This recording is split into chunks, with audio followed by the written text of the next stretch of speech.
नमस्कार, grand Asian news में आप सभी का स्वागत है। तमाम खबरों के साथ हाजिर हूं मैं संजय दुबे। अब खबरें विस्तार से।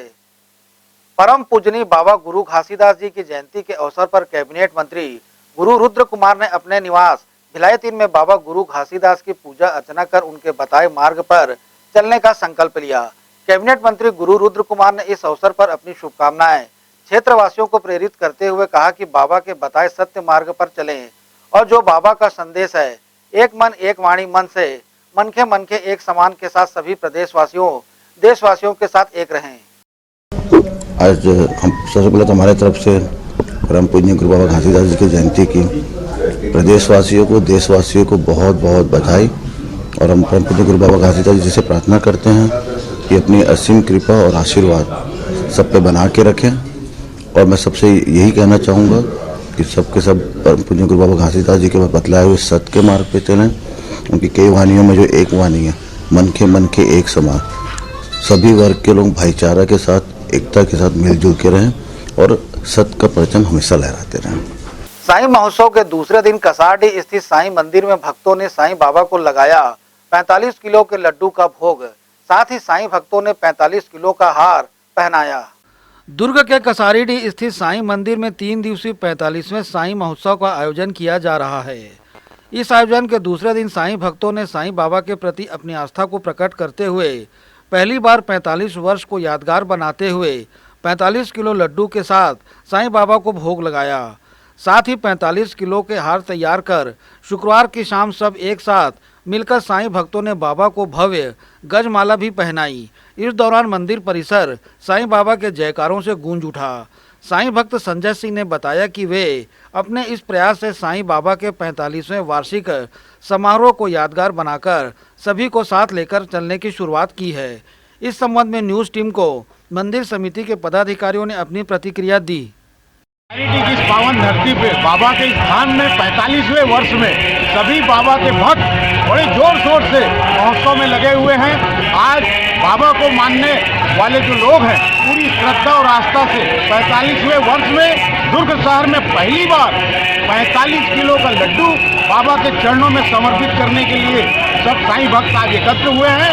और इसी रूप में बड़ी उसमें पुष्प माला जो है बाबा को अर्पित करेंगे। ये ऐतिहासिक कार्यक्रम होगा इस हमारे धाम का, इस बाबा के धाम का। और बाबा हमारे इस क्षेत्र के लोगों को, दुर्ग शहर के निवासियों को, अभी तो छत्तीसगढ़ के कल लोगों के जन कल्याण के लिए बाबा का आशीर्वाद सदैव प्राप्त होते रहेगा। ऐसी प्रार्थना हम बाबा से करेंगे।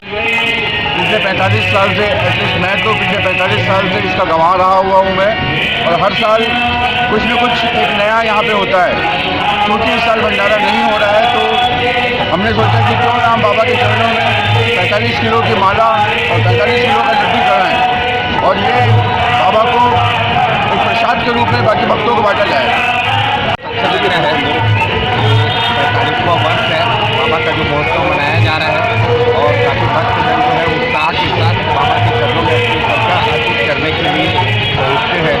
आज साईं भक्तों ने एक रूप देने के लिए और एक संदेश देने के लिए एक माला चुन करके एक भव्य माला तैयार किए, धागे में पिरो करके हार बनाया है और सभी को यह संदेश देने की कोशिश की है कि जिस तरह माला एक रूपी होती है उसी तरह हम सभी एक है और साईं के चरणों में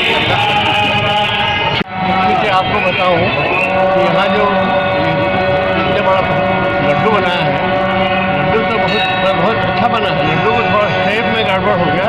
जैसे हमारे उसको देखिए, माला को देखिए, जिस तरह से माला कह रहे हैं वो भी लड्डू हमारे भगवान में चढ़ाना है। पर सबसे बड़ी बात कि बहुत वर्षों के बाद शायद कोई आदमी इस तरह से कैसे करके लड्डू बनाने का प्रोग्राम बना है। और माला मैं भी 5 साल यहाँ रहा हूँ, मैं खुद नहीं किया। मेरे दिमाग में कभी ये बातें हैं मेरे को ऐसा कर रहे हैं, मैं खुद मेरा शरीर नहीं चलता पर मैं आया हूँ इसीलिए आया हूँ।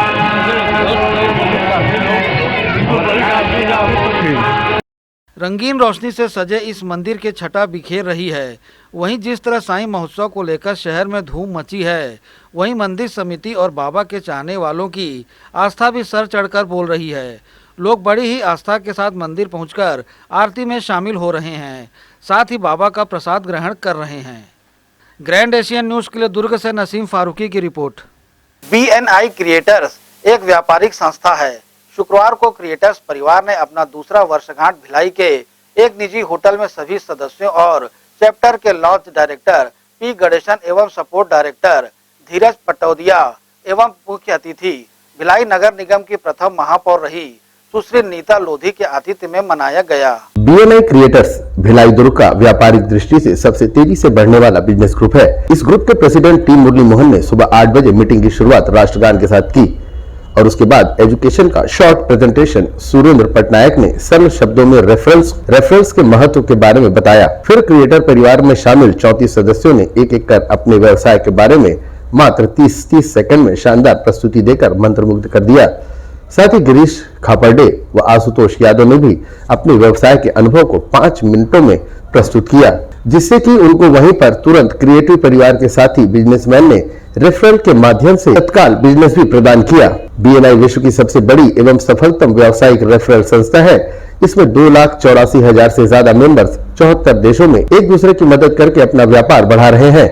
पिछले एक साल में ही मेंबर्स ने लाखों करोड़ों रुपए का व्यापार भी किया है। 13 दिसंबर 2019 को भिलाई दुर्ग में BNI के एग्जीक्यूटिव डायरेक्टर भूपेंद्र नेमा और launch director consultant Shri P Ganeshan Acharya ने क्षेत्र में तृतीय बिजनेस चैप्टर क्रिएटर्स की स्थापना की थी। इस अवसर पर उपस्थित सदस्यों को बताया गया कि क्रिएटर्स के सदस्यों ने विगत 2 वर्षों में एक दूसरे की मदद से 3000 से ज्यादा रेफरल्स के माध्यम से 17 करोड़ रुपए का व्यापार भी किया है। सपोर्ट एम्बेसडर श्री धीरज पटौदिया ने आगे बताया कि व्यापारिक संबंधों के साथ ही BNI क्रिएटर्स के सदस्यों में आत्मीय संबंध भी प्रगाढ़ हो चुके हैं। पिछले वर्ष कोविड के दौरान क्रिएटर्स के सदस्यों ने एक दूसरे के साथ ही समाज में भी काफी मदद की है, जिसकी वजह से BNI क्रिएटर्स टीम को जिला कलेक्टर के द्वारा सम्मानित भी किया गया। क्रिएटर्स के अध्यक्ष टीवी मुरली, उपाध्यक्ष Ashutosh Yadav, launch director P Ganesan एवं सपोर्ट एम्बेसडर धीरज पटौदिया ने इस कार्यक्रम की जानकारी ग्रैंड एशियन न्यूज टीम को उपलब्ध कराई। सबसे पहले क्रिएटर लॉन्च कैसा हुआ, एक बहुत बड़ी मेरे सामने में एक नेमा जी ने एक रखा था कि चैप्टर लॉन्च करना है। उस समय मैंने सबसे पहले बात की थी कि अगर मैं चैप्टर लॉन्च करूंगा तो उसमें क्वालिटी पीपल से होंगे, क्वालिटी बिजनेसमैन ही होंगे। तो हमने काफ़ी फिल्ट्रेशन करके चैप्टर को बनाया और इसमें जो इथिक्स हैं BNI के उसको स्ट्रांगली फॉलो करने वाले मेंबर्स को ही रखा गया। और क्रिएटर्स इसलिए कि ये हमेशा एक नया क्रिएशन लाते थे, हर एक नया क्रिएटिव मीटिंग्स करते थे, तो उसके कारण इसका नाम हमने क्रिएटिव सोच था, इसलिए उसका नाम क्रिएटर रखा। और आज के डेट में इस रीजन का सबसे बेस्ट चैप्टर है और BNI के सारे फॉर्मेट्स को फॉलो करते हुए अपने मेंबर्स को सबसे ज़्यादा सपोर्ट करने वाला और सबसे ज़्यादा बॉन्डिंग वाला चैप्टर क्रिएटर चैप्टर है। सो मैं हमेशा बहुत ज़्यादा खुश होता हूँ इस चैप्टर को देख करके, क्योंकि जो चीज़ मैंने शुरुआत में न्यू डाली थी उसको ये बराबर फॉलो करते आज भी। सो मैं हमेशा धन्यवाद देता हूँ चैप्टर को और मुझे बड़ी खुशी होती है। मैं बेसिकली आपको BNI के बारे में बताना चाहता हूँ। BNI हमारी एक वर्ल्ड लेवल की ऑर्गेनाइजेशन है। ये 74 कंट्रीज़ में है। इंडिया में 110 शहरों से ज़्यादा है। हमारे मेन पॉलिसी है गिवर्स गेन। हम अपने बिजनेसमैन की सहायता करते हैं ताकि उनका व्यापार बढ़े और वो हमारी सहायता करते हैं। ये हमारा मेन उद्देश्य है। इसका BNI भिलाई दुर्ग में इसको लाने वाले हमारे डायरेक्टर हैं मिस्टर भूपेंद्र नेमा जी, जिन्होंने यहाँ पे स्टार्ट किया है। अभी हमारे भिलाई में 4 चैप्टर्स है, जिसमें क्रिएटर तीसरा चैप्टर था जो यहाँ खोला गया था। इसे 13 दिसंबर 2019 में इसकी स्थापना की थी। इस 13 तारीख को इसका 2 वर्ष पूरा, तो आज हम उसके सेलिब्रेशन में सब हम जुटे हैं। जैसा कि आपने आज के मीटिंग में एक्सपीरियंस किया कि सिर्फ आज के दिन ही हमने 75 से ज़्यादा रेफरेंस पास कर लिए एक दूसरे को, जिससे कि बिज़नेस होने के चांसेस बहुत बढ़ गए और बहुत सारे मेंबर्स ने थैंक यू नोट भी दिए जो पहले के रेफरेंस उनके कन्वर्ट हुए और उनको बिज़नेस मिला। और साथ ही साथ नए बिज़नेस और आगे आने वाले बिज़नेस के लिए भी उन्होंने सुझाव दिए और सामने से बढ़ करके उन्होंने मांगा कि वो इस तरह का बिज़नेस करना चाहते हैं। तो इसमें बहुत ग्रोथ होने के चांस है हमारे शहर में और साथ ही साथ शहर के बाहर भी बहुत सारे चांस बढ़ जाते हैं। ये हमारा creator chapter business network international group का एक चैप्टर है जिसका नाम है क्रिएटर्स, और हम लोग 13 दिसंबर 2019 को इसका जन्म हुआ था इस चैप्टर का, जिसमें 35 लोगों के लगभग हम लोग शामिल हैं ग्रुप में, और 2 वर्ष आज संपूर्ण हो चुके हैं। इसी उपलक्ष्य में आज हम सब इकट्ठा हुए थे, जिसमें हमने मुख्य अतिथि के रूप में सुश्री नीता लोधी जी को आमंत्रित किया था, और हमारे जो बिजनेसमैन 2 साल तक जो अच्छे से अच्छा अचीवमेंट किए हैं उन लोगों को अवार्ड सेरेमनी से नवाजा भी गया है। और आज जो आपने भी देखा होगा कि पूरे बिजनेसमैन एकत्रित होकर दूसरी वर्षगांठ बड़े हर्षोल्लास के साथ मनाएं। धन्यवाद। अब मेरे साथ मेरे वाइस प्रेसिडेंट क्रिएटर चैप्टर के मिस्टर आशुतोष यादव जी हैं, और आशुतोष जी आपको इसकी स्टैटिस्टिक्स और इसके बारे में आंकड़ों से आपको बता पाएंगे। शुक्रवार को बीएनआई के क्रिएटर्स चैप्टर की द्वितीय वर्षगांठ कार्यक्रम में मुख्य अतिथि सुश्री नीता लोधी ने विश्व की सबसे बड़ी रेफरल संस्था बीएनआई को काफी बेहतर बताया, और बीएनआई से जुड़कर व्यापारी एक दूसरे की मदद करके अपना व्यापार जिस तरह से बढ़ा रहे हैं उनकी दिल से सराहना भी की। बीएनआई ने अपने सफलतम 2 वर्ष पूरे किए। निश्चित तौर पे भिलाई के युवाओं का ये ग्रुप लोग अपने रोजगार के साथ साथ लोगों को और दूसरों के परिवारों को भी रोजगार देने के साथ साथ कई शिक्षित बेरोजगार युवाओं को भी रोजगार प्रोवाइड कर पा रहा है, और इनको बहुत अच्छा लाभ खुद भी अर्जित किए और दूसरे लोगों को भी दिए। और हमारी भारतीय संस्कृति और परंपरा के अनुरूप ये लोग अपनी एक कड़ी को इस तरह बनाए रखे हैं ताकि दूसरों का भी लाभ हो सके, और दूसरों को धन्यवाद देना और दूसरों के थ्रू काम लेना, दूसरों के लिए सोचना, ये मानवीय गुण परिलक्षित होता है। मैं बीएनआई के सभी मेंबर्स को बहुत सारी शुभकामनाएं देती हूँ और उज्जवल भविष्य की कामना करती हूँ। बीएनआई के क्रिएटर चैप्टर ने अपना द्वितीय वर्षगांठ मनाते हुए चैप्टर के सफलतम व्यवसायियों को प्रतीक चिन्ह देकर सम्मानित भी किया और सभी का हौसला भी बढ़ाया, ताकि आने वाले वर्ष में भी और ज्यादा उत्साह के साथ अनेकों रेफरल के माध्यम से अपने और अपने सहयोगी के व्यवसाय को बढ़ावा दिया जा सके। इस मौके पर समिति के गणमान्य सदस्यों के साथ कई विजिटर्स एवं मीडिया के साथी भी उपस्थित होकर इस कार्यक्रम के साक्षी बने। ग्रैंड एशिया न्यूज के लिए भिलाई से संतोष शर्मा की रिपोर्ट। अभी की खबरों में फिलहाल इतना ही। मुझे दीजिए इजाजत। बने रहिए ग्रैंड एशिया न्यूज के साथ। नमस्कार।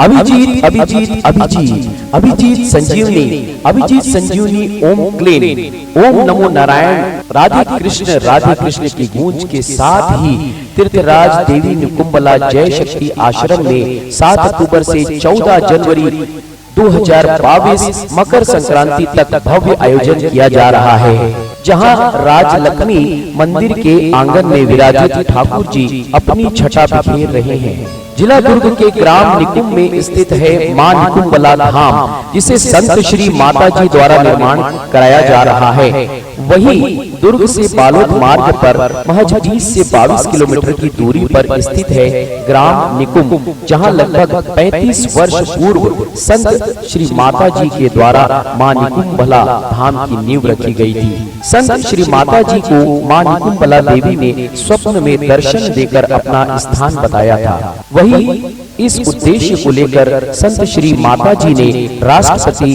प्रधानमंत्री, मुख्यमंत्री के साथ ही अमेरिका के राष्ट्रपति मित्र जो बाइडेन सहित गृह मंत्री, पुलिस अधीक्षक, कलेक्टर, पुलिस महानिदेशक, पुलिस महानिरीक्षक, जिला पंचायत, सरपंच, पंचगण से आशीर्वाद मांग अपना पत्र प्रस्तुत किया। इस भव्य आयोजन के तहत तीर्थराज देवी निकुंबला मंदिर व नगरी निर्माण कार्य में 4 एकड़ में मंदिर, 7 एकड़ परकोटा व 25 एकड़ परिसर भूमि के लिए 1,01,000 करोड़ रुपए का लक्ष्य रखा है। संत श्री माता जी ने इस भव्य आयोजन के तहत 99 दिवस प्रतिदिन 52 सेकंड राष्ट्रगान का आयोजन निकुंबला जय शक्ति आश्रम में किया जा रहा है, जिसमें सैकड़ों की संख्या में भक्तगण देवी निकुंबला आश्रम पहुंच दर्शन के बाद आश्रम में बने भोज ग्रहण कर रहे हैं। साथ ही संत श्री माता जी के द्वारा शहर व गांव को स्वच्छ व सुंदर बनाने की दिशा में सैकड़ों स्थानीय ग्रामीणों को रोजगार दिया गया है, जिसके तहत गांव की सुंदरता अलग ही नजर आ रही है। तो आप सब भी आगामी 14 जनवरी को होने वाले भव्य आयोजन के साक्षी बनने का लाभ लें। Abhijeet Abhijeet Abhijeet Abhijeet Sanjeevani, Abhijeet Sanjeevani, Sanjeevani, Sanjeevani. Chandigarh pure veg dhaba and restaurant, जी हां, भिलाई शहर के हृदय स्थल सुपेला में व नेशनल हाईवे से महज चंद कदमों की दूरी पर, साथ ही साईराम टाटा मोटर्स के बाजू Chandigarh pure veg dhaba and restaurant. हमारे यहाँ चंडीगढ़ से आए कुक द्वारा सभी प्रकार के south Indian, Chinese, continental tasty food उपलब्ध है।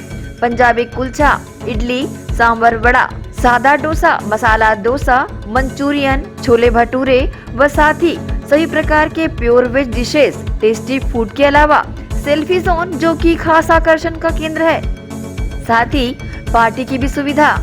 Chandigarh pure veg dhaba and restaurant, हमारा पता साईराम टाटा मोटर्स के बाजू सुपेला भिलाई।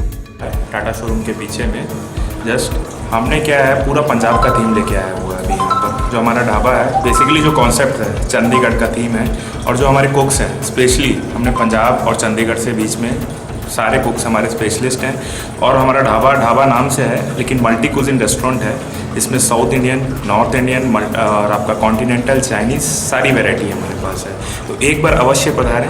कॉन्टेक्ट नंबर 8196991110, 07884230 तो अवश्य पधारें Chandigarh pure veg dhaba and restaurant.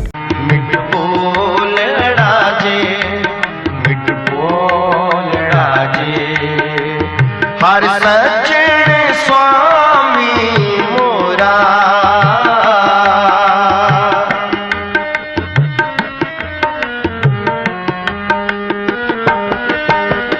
हर सज्जन स्वामी मोरा, मोरा मिट बोल राजे।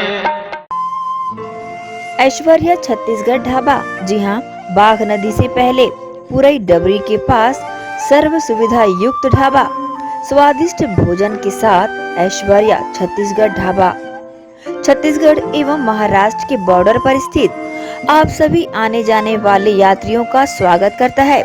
शुद्ध शाकाहारी फैमिली के लिए अलग केबिन जो कि सर्व सुविधा युक्त है, साथ ही ड्राइवर भाइयों के लिए 24 घंटे सेवा उपलब्ध, फैमिली सहित रुकने की सुविधा, अलग से सुंदर व्यवस्था।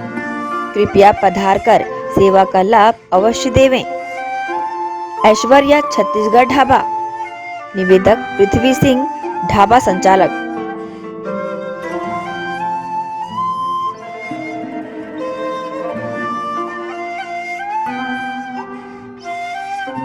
BM Shah super multi specialty hospital, 24 घंटे आपातकालीन सुविधाएं, जिसमें मॉडुलर ऑपरेशन थिएटर से सुसज्जित छत्तीसगढ़ के प्रतिष्ठित न्यूरो फिजिशियन, न्यूरो सर्जन की सुविधाओं के साथ सड़क दुर्घटना में घायल मरीजों के लिए विशेष ट्रॉमा आईसीयू की सुविधा उपलब्ध है।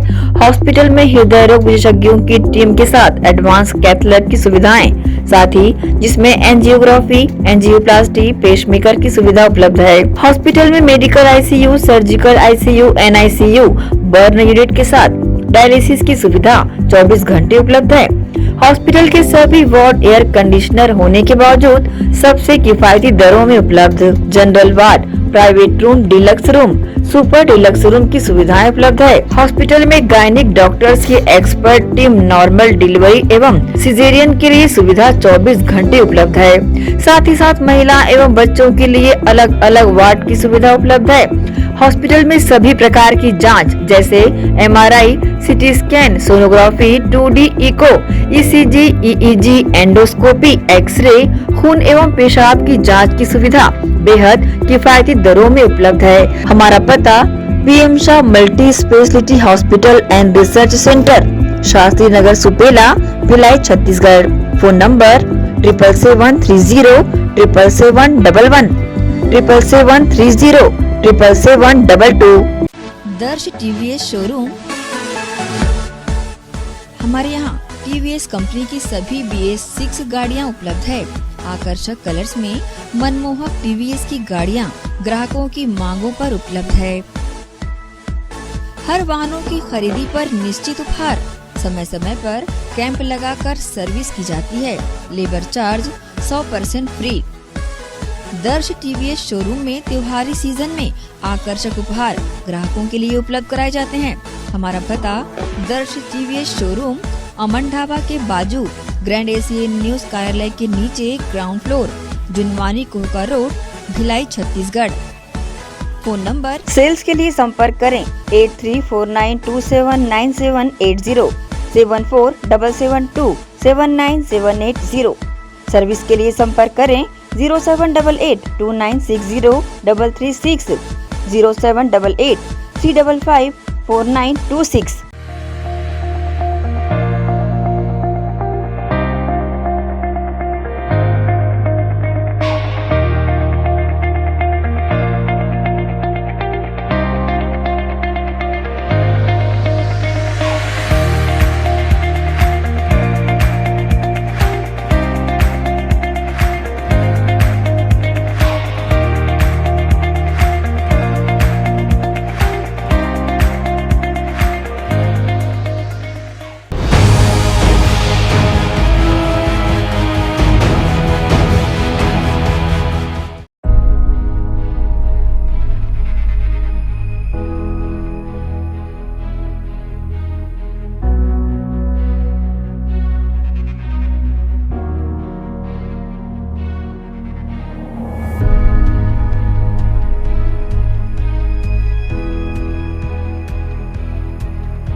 नमस्कार, ग्रैंड एशियन न्यूज में आप सभी का स्वागत है।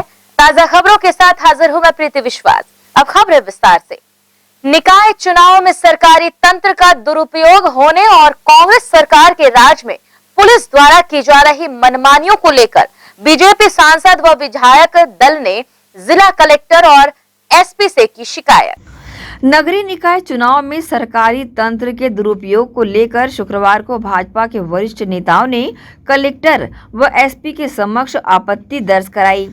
इस मामले में ज्ञापन सौंपते हुए भाजपा के वरिष्ठ नेता एवं छत्तीसगढ़ विधानसभा के पूर्व विधानसभा अध्यक्ष प्रेम प्रकाश पांडे, दुर्ग सांसद विजय बघेल, वैशाली नगर विधायक विद्यारतन भसीन, निकाय चुनाव के प्रभारी संतोष पांडे जैसे बड़े नेताओं ने मिलकर कलेक्टर को शिकायती ज्ञापन देते हुए आपत्ति दर्ज कराई, जिसमें विधानसभा अध्यक्ष एवं सांसद विजय बघेल ने आरोप लगाया है कि सरकारी अधिकारियों की मनमानी से चुनाव में कांग्रेस सरकार के द्वारा विघ्न डाला जा रहा है, जो कि बर्दाश्त नहीं किया जाएगा। उन्होंने ये भी कहा कि यहां पर पुलिस लोगों के घरों में बिना किसी सर्च वारंट के दबिश दे रही है एवं लोगों को प्रताड़ित कर रही है, जिससे सरकारी तंत्र का जमकर दुरुपयोग हो रहा है। शासकीय कई कर्मचारी वहां से निकाल रहे हैं बिना किसी इसके, ऐसी भी सूचना है। ये वो प्रशासन का अधिकतम दुरुपयोग करने की स्थिति में आ रही है। निर्वाचन अधिकारी और जिला पुलिस अधीक्षक से जो चुनाव प्रचार के दौरान पुलिस के कुछ अधिकारी कर्मचारियों के द्वारा भारतीय जनता पार्टी के कार्यकर्ताओं को भाजपा का काम करने के लिए अनधिकृत रूप से गैर कानूनी तरीके से उनको बुला करके प्रताड़ित करने, उनके घरों में बिना किसी सर्च वारंट के 3-3 गाड़ी जा करके महिलाओं की उपस्थिति में सर्च करने, ऑफिसेज में घुस करके एक अज्ञात भय का वातावरण बनाने तथा भारतीय जनता पार्टी के नेताओं की सभाओं में कांग्रेस के विधायक के बड़े भाई धर्मेंद्र यादव द्वारा एक जत्था ले जा करके सरेआम सभा को डिस्टर्ब करने की कोशिश करने की जो किया है, उस संबंध में जिला प्रशासन और पुलिस प्रशासन को शिकायत सहित चेतावनी देने आए हैं कि अगर किसी भी रूप में प्रशासन कांग्रेस के एजेंट के रूप में काम करेगी तो भारतीय जनता पार्टी का प्रत्येक कार्यकर्ता और जनता सड़क पर उतर के उनके हर ऐसे दुष्कृत्यों का प्रतिवाद करेगी। आदरणीय पांडे जी ने बताया कि हर जगह, चाहे वो कुर्सीपार थाना हो, चाहे जामुल थाना हो, चाहे सेक्टर 6 का थाना हो, निमाई का थाना हो, भिलाई 3 का थाना हो, छावनी का थाना हो, जो थाने इनके अंतर्गत आते हैं, जहाँ जहाँ चुनाव हो रहे, चाहे जामुल हो, भिलाई नगर निगम हो, रिशाली हो और भिलाई चरौदा हो, हर जगह पुलिस वाले ऐसा कर रहे हैं जैसे ये कांग्रेस के एजेंट बन गए हैं, कांग्रेस के गुंडे बन गए और गुंडों की तरह किसी शरीफ के घर में जो भारतीय जनता पार्टी के समर्पित भावना से काम कर रहे हैं उसके घर जाके डराना, धमकाना, यहाँ तक कि एक महिला कार्यकर्ता जो हमारी काम कर रही है उसके यहाँ पुलिस जाके ये पूछती है कि आप लोग किस एजेंडे में ये चुनाव लड़ रहे हैं, एजेंडा हम बताएंगे, वो थोड़ी बताएंगे। तो इस तरह के जो धमकी भरे जो वातावरण लोग बना रहे हैं और हमारे कार्यकर्ताओं को नर्वस करने का, डराने धमकाने का जो कुकृत्य कर रहे हैं उसके खिलाफ ही हम लोग यहाँ आए हैं। और हमारे साथ हमारे इस चुनाव के संचालक भाई संतोष पांडे जी, राजनांदगांव के हमारे सांसद जी हैं और हमारे सवन्नी जी महामंत्री भारतीय जनता पार्टी और आदरणीय पांडे जी, प्रेम प्रकाश पांडे जी, भसीन जी, हमारे सम्माननीय विधायक वैशाली नगर, हम सब आए हैं, भाई राजेंद्र उपाध्याय जी हैं। तो हम लोग एक प्रतीकात्मक स्वरूप यहाँ पे आए हैं और आगे अगर ये वारदातें ना रुकी तो निश्चित रूप से जैसा पांडे जी ने कहा कि एक विध्वंस स्थिति बनेगी और जो शांतिपूर्ण ढंग से आज तक यहाँ होते आया है चुनाव, उसमें इनके शासन में ये काला धब्बा भी लग सकता है।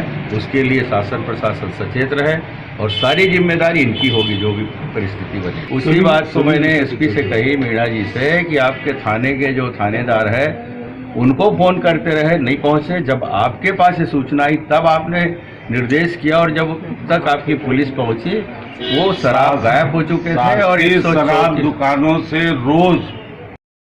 ग्रैंड एशियन न्यूज के लिए दुर्ग से नसीम फारूकी की रिपोर्ट। वहीं जिला अधिवक्ता संघ चुनाव के लिए शुक्रवार को मतदान की प्रक्रिया आरंभ की गई। चुनाव जीतने प्रत्याशियों ने एड़ी चोटी का लगाया जोर। दुर्ग जिला अधिवक्ता संघ द्वारा 2 वर्षीय कार्यकाल वाले चुनाव के लिए शुक्रवार को मतदान किया गया। मतदान की प्रक्रिया संघ के चुनाव कार्यालय में सुबह 9 बजे से प्रारंभ की गई। मतदान के लिए 6 बूथ बनाए गए थे। इस चुनाव में 8 पदाधिकारी पद व 6 कार्यकारिणी सदस्य पद के लिए कुल 42 प्रत्याशी चुनावी मैदान में रहे, जिनके भाग्य का फैसला कुल 1389 अधिवक्ता मतदाता करेंगे। इन मतदाताओं में 286 महिला सदस्य है और 1103 पुरुष मतदाता सदस्य शामिल हैं। मतदान के लिए मुख्य चुनाव अधिकारी ब्रिजेंद्र कुमार गुप्ता के मार्गदर्शन में उप मुख्य चुनाव अधिकारी और सहायक चुनाव अधिकारी गण को कार्यभार सौंपा गया।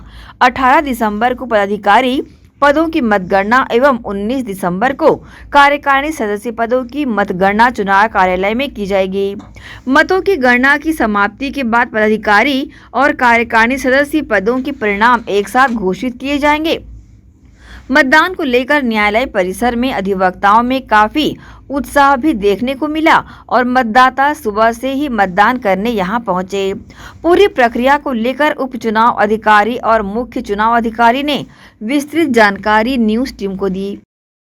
मतदान को लेकर ऐसा जो मतदाता हैं अपना आ रहे हैं, मतदान कर रहे हैं और उसमें हम लोग का आज जो है 5 बजे तक मतदान हो गया। कल से मतगणना शुरू होगी 9:30 बजे से, तो उसमें पहले पदाधिकारी उसके नेक्स्ट डे मतलब कल 18 को 19 को कार्यकारिणी लोगों का होगा, उसके बाद रिजल्ट डिक्लेयर होगा। चुनाव 21-23 के लिए मतदान आज प्रारंभ किया गया। मतदान की प्रक्रिया प्रातः 9 बजे प्रारंभ की गई। उसके पहले प्रत्याशियों की उपस्थिति में मतपेटी को लॉक किया गया और 9 बजे से मतदान प्रारंभ किया गया। आज अभी 1 बजे तक 537 अधिवक्ताओं ने अपने मताधिकार का उपयोग किया। कुल मत संख्या है 1379। फिलहाल प्रत्याशियों ने चुनाव प्रचार में कोई कसर बाकी नहीं रखी, जिससे जिला न्यायालय परिसर में जोरदार चुनावी माहौल बना। इस चुनाव में कौन जीतेगा कौन हारेगा ये कह पाना अभी फिलहाल संभव नहीं है, लेकिन चुनाव को लेकर बने माहौल से चुनाव के परिणाम दिलचस्प आने की कयास लगाए जा रहे हैं। ग्रैंड एशियन न्यूज के लिए दुर्ग से नसीम फारूकी की रिपोर्ट। प्राथमिक स्वास्थ्य केंद्र बनवाने की मांग को लेकर कैलाश नगर के वासियों ने जिला कलेक्टर के नाम सौंपा ज्ञापन। दुर्ग के वार्ड क्रमांक 19 कैलाश नगर में नगर निगम के द्वारा स्वास्थ्य केंद्र का निर्माण किए जाने के लिए कॉलम व गड्ढे का निर्माण किया जा चुका था, लेकिन उक्त स्थान पर वार्ड के पार्षद द्वारा अवैध कब्जा करते हुए स्वयं का मकान बनाने की प्रक्रिया प्रारंभ कर दी गई और वार्ड वासियों को ये कहा गया कि उक्त स्थान पर कार्यालय का निर्माण किया जा रहा है।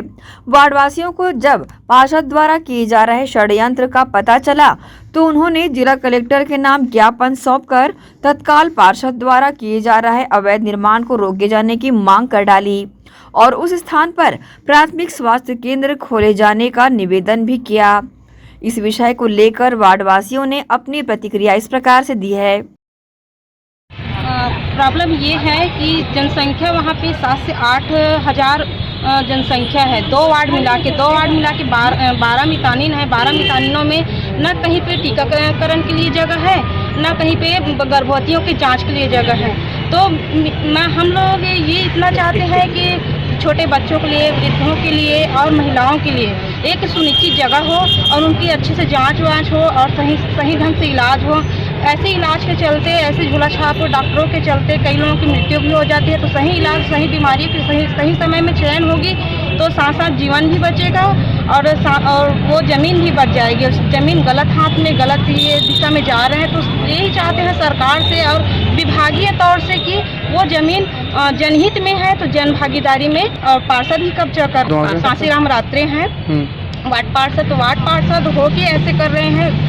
साथ में उनको मोहल्ले का विकास करना चाहिए तो वो अपना विकास में लगे। पहले से एसएसके के लिए आवेदन दिए थे और वो मस्त वहाँ पे हो भी गया था हमारा कि एसएसके के लिए आप बनेगा करके, लेकिन वहाँ पे पार्षद जी है वो अपना ऑफिस बना रहा हूँ करके पूरे ज़मीन को हड़प लिया और वो कहीं न कहीं ऑफिस की जगह अपने घर बनाने लग गए। तो हम लोग चाहते हैं कि एसएसके बने। हमारे जो बुजुर्ग महिलाएं हैं और बहुत से बच्चे हैं जिनको हॉस्पिटल के लिए दूर जाना पड़ता है, तो हम चाहते हैं कि वहाँ पे एसएसके बने और जल्द से जल्द बने। अतिक्रमण जितना है उसको जल्द से जल्द हटाए और जल्द उसको हॉस्पिटल बनाने की जल्द से जल्द तैयारी करें। हम यही चाहते हैं। नगर निगम द्वारा वार्ड नंबर 19 राजू वालों गोडाउन के बाजू में प्राथमिक स्वास्थ्य केंद्र का निर्माण किया जाना था। सरकार की महती योजना थी कि हर वार्ड में स्वास्थ्य केंद्र हो। उस पर्पस से वार्ड नंबर 19 में नगर निगम द्वारा स्थल चयन किया गया और स्थल चयन करके वहाँ गड्ढा खोदा गया, कॉलम खड़ा किया गया। उस बीच चुनाव हुआ, चुनाव के दरमियान में काम रुक गया। डीएमएफ से पैसा भी उसका स्वीकृति आ गई थी। चुनाव कार्यकाल होने के बाद कोरोना आ गया। कोरोना के कारण में वहाँ पे काम बंद हो गया। उस बीच अभी तक के यथावत स्थिति थी। विगत 1 महीने के अंदर में या 15 दिन के अंदर में उस स्थान को पार्षद द्वारा कब्जा कर स्वयं का मकान बना रहा है। और वार्ड वासियों को ये भ्रमित किया जा रहा है कि मैं यहाँ पे एक कार्यालय खोल रहा हूँ। कार्यालय के लिए जो जगह होती है वो 10 बाई 10 या 20 बाई 20 तक के ही कार्यालय बनाया जाता है।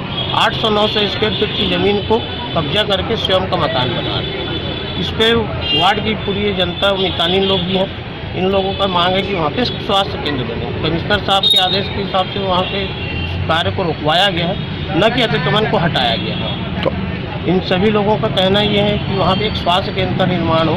श्रम क्षेत्र है, श्रमिक बस्ती है, वार्ड 19 और वार्ड 22 के पूरे लोगों को उसका लाभ मिले।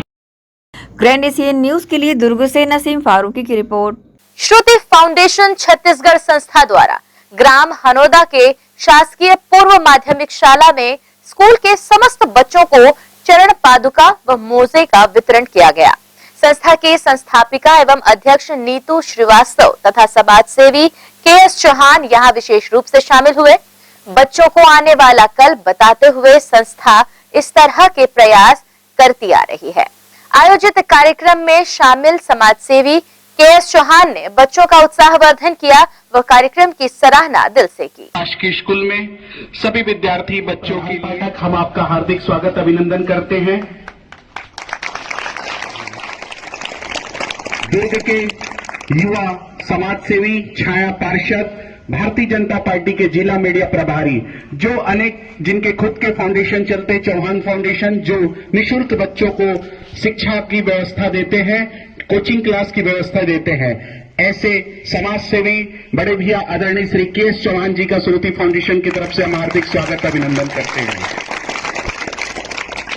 जिस भूमि पर हम आपका भी श्रुति फाउंडेशन की तरफ से हार्दिक स्वागत अभिनंदन करते हैं। आज के इस कार्यक्रम की संयोजिका श्रीमती नीतू श्रीवास्तव जी, जो श्रुति फाउंडेशन की संस्थापिका अध्यक्ष हैं, हम आपका भी हार्दिक स्वागत अभिनंदन करते हैं।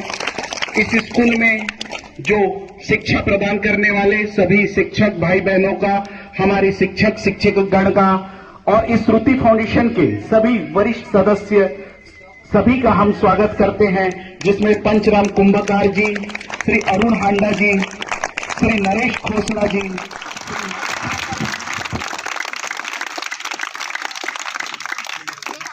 जी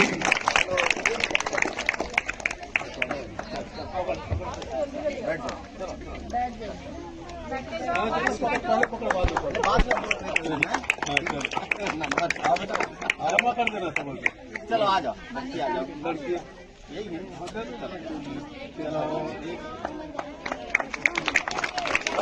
और हमारा उद्देश्य है कि हम दिव्यांगों के लिए कार्य करें, बच्चों के लिए कार्य करें, और ऐसे तमाम वो कार्य हैं, चाहे वो मेडिकल फील्ड के हों या और भी किसी फील्ड के हों, तो हम सारे काम करते हैं। लेकिन हमारा अभी प्रमुख काम हम आर्टिफिशियल लेग और हैंड लगवाते हैं। और आने वाले समय में मैं महिला रोजगार और महिला सशक्तिकरण के लिए काम करना चाहती हूँ और कर भी रही हूँ। छत्तीसगढ़ महतारी की जय। पहले जान गए जी।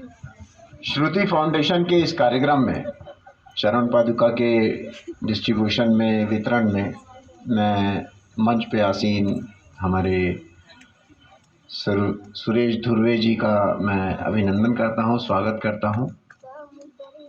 साथ ही साथ मैं देवांगन जी का, प्रधान पाठक जी का और यहाँ की श्रुति फाउंडेशन की संस्थापिका नीतू श्रीवास्तव जी का, प्रज्ञा सिंह जी का। दुर्ग से मरोदा जा रही मालगाड़ी का डब्बा पटरी से उतर गया। घटना शुक्रवार की सुबह 9:30 बजे की है। घटना में कोई जनहानि नहीं हुई।